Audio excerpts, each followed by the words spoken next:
প্ৰতিকূল বতৰকো নেওচি অগপ বিজেপিৰ মিত্ৰজোঁটৰ প্ৰাৰ্থী ভাস্কৰ বৰাই চলাইছে নিৰ্বাচনী প্ৰচাৰ। সমাগত পঞ্চায়ত নিৰ্বাচন। এইবাৰ যুৱ প্ৰজন্মৰ বহু শিক্ষিত সামাজিক ক্ৰীড়াবিদ নৱপ্ৰজন্মই নিৰ্বাচনত অৱতীৰ্ণ হৈছে, যি দেশৰ বাবে এক ইতিবাচক খবৰ বুলি সৰ্বত্ৰে চৰ্চা চলিছে। এয়া মধ্য চাউখাট হাতীগড় গাঁও পঞ্চায়তৰ পৰিৱেশ।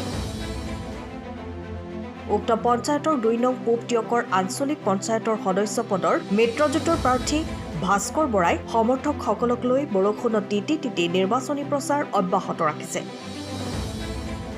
উল্লেখযোগ্য যে ভাস্কৰ বৰা এগৰাকী শিক্ষিত যুৱকৰ সমান্তৰালকৈ এগৰাকী দক্ষ সমাজকৰ্মী। এটা সময়ত কাকজান মহাবিদ্যালয়ৰ ছাত্ৰ একতা সভাৰ সাধাৰণ সম্পাদক, আছুৰ কাকজান আঞ্চলিকৰ সভাপতি আৰু বৰ্তমান অগপৰ ভাতৃ সংগঠন অসম যুৱ পৰিষদৰ কেন্দ্ৰীয় সমিতিৰ সাধাৰণ সম্পাদকৰ দৰে গুৰুত্বপূৰ্ণ দায়িত্ব বহন কৰা ভাস্কৰ বৰাই বিভিন্ন সময়ত বিভিন্ন সামাজিক কাম কাজৰ লগত জড়িত হোৱাৰ লগতে বিভিন্নজনক সহায়ৰ হাত আগবঢ়াই আহিছে। এয়া তেওঁৰ প্ৰথম প্ৰত্যক্ষ ৰাজনীতিত খোজ। সেয়ে এনে এজন সামাজিক যুৱকক প্ৰাৰ্থী হিচাপে এতিয়া ৰাইজো উৎসাহিত হৈ পৰিছে।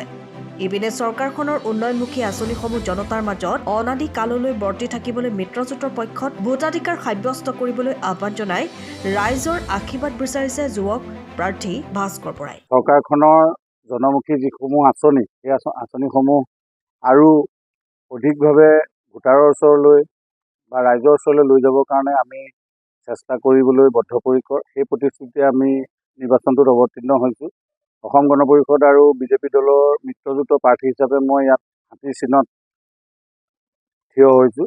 গতিকে সৌদৌতিলৈ মই অতি আন্তৰিকতাৰে অনুৰোধ জনাম, হাতীৰ চিনত ভোট দি যাতে আমাক জয়যুক্ত কৰে। মই ছাত্ৰ সন্থাৰ দায়িত্বটো আছিলোঁ। কাকজান আঞ্চলিক ছাত্ৰ সন্থাৰ মই সভাপতি আছিলোঁ।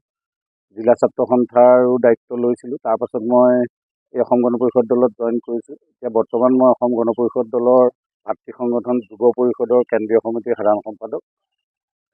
সাংগঠনিক কাম বহুত সৰুৰে পৰাই কৰি আহিছোঁ, ৰাইজৰ কাম কৰি আহিছোঁ। সমাজৰ বিভিন্ন অনুষ্ঠান প্ৰতিষ্ঠানৰ লগত জড়িত হৈ ৰাইজৰ সেৱাৰ কাৰণে কাম কৰি আহিছোঁ। এইবাৰ প্ৰথম মই নিৰ্বাচনত অৱতীৰ্ণ হৈছোঁ।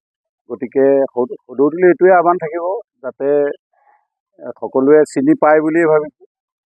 মোক আগতে পাই অহা অনুষ্ঠান প্ৰতিষ্ঠানত পাই অহা হিচাপে ৰাজনীতিটো যাতে সেইদৰেই গ্ৰহণ কৰে আৰু আগবাঢ়ি যোৱাৰ কাৰণে যাতে ভোটাৰ ৰাইজে আশীৰ্বাদ কৰে, ভোট প্ৰদান কৰে।